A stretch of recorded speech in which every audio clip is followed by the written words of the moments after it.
Hello guys, mag-aadobo tayo today. Pinarito ko muna yung pork guys para mas yummy. Tapos binisa ko sa bawang, sibuyas, luya, and sili. And then lagyan natin siya ng coke.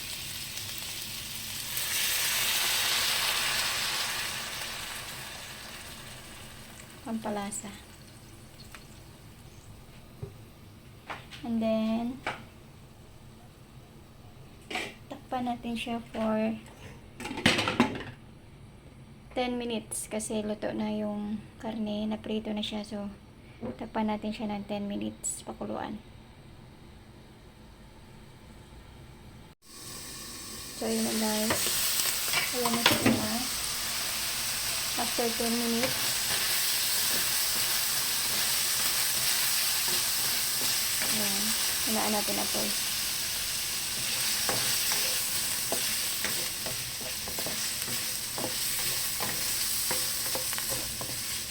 Sip-sip niya na yung coke. Lalagay na natin yung paminta.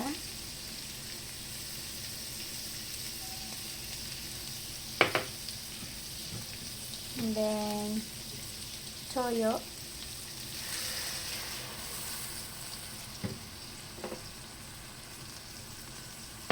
And then yung ating suka na may sili.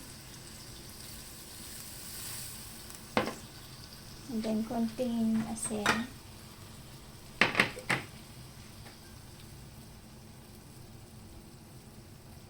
Kasi may lasa na yung ating pork guys.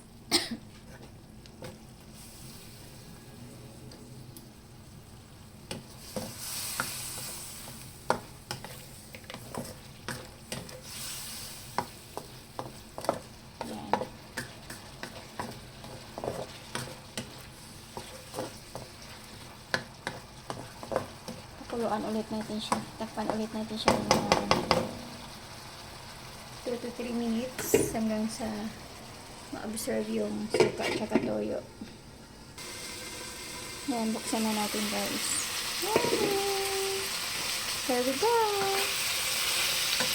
Ito na ating adobo.